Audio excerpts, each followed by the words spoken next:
Hi everyone, this is what happened to me when I got government housing part 38.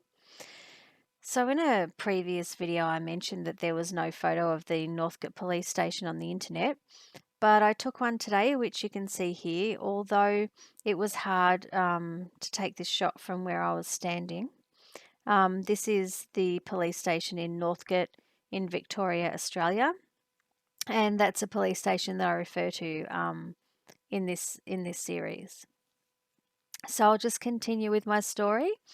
On the 14th of the 11th, 2016, I was supposed to go into my volunteer job to get a form signed for Centrelink, which is the body that people on welfare are answerable to. That's the government body that we have to deal with. But I couldn't go in to get that form signed because I was just too exhausted.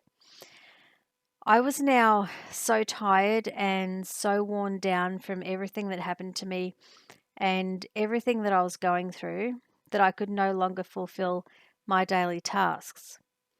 I needed to get this form signed because if I didn't, my welfare payment would have been cut off, and the consequences of that are pretty great. You get evicted from your home, you become homeless, obviously you have no food. It's really dramatic and really horrible and really ruthless, to be honest. But even with that in mind, I was unable to get on a train and go into work to get the form signed. I got another phone call from another mobile phone number, and once again, the person didn't leave a message, and I don't believe I ever found out who they were. This call was from 0416 173 311. And then on the 17th of the 11th, 2016, I attended the Heidelberg Magistrates Court for the charge of breaching the intervention order that the respondent had against me. And this was a charge that I spoke about in earlier videos. That was a charge that was laid against me by the officer that I had never met. And that person was from Northcote Police Station. I hadn't been able to find a lawyer to represent me, so I asked to have my hearing adjourned.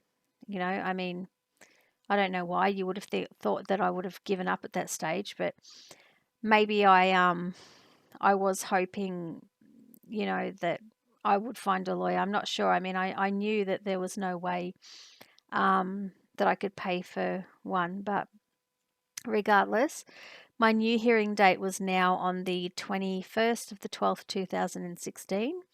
So that was a nice lead up to Christmas for me that they had in store.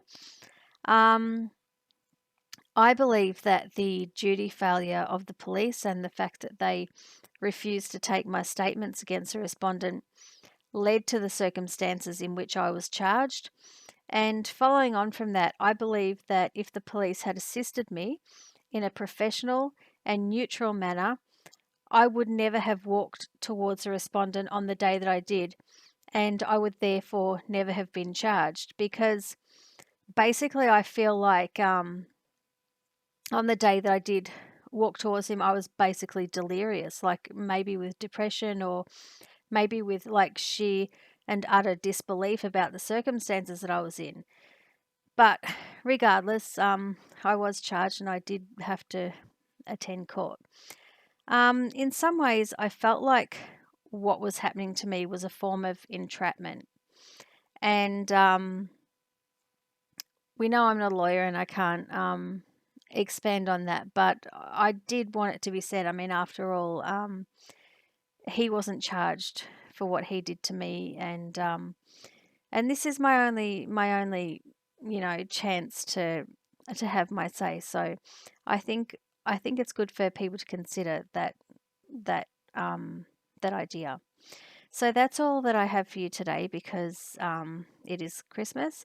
So I wish everyone a Merry Christmas, and I hope to keep posting my story in the new year, and hopefully we'll get this series done as soon as possible.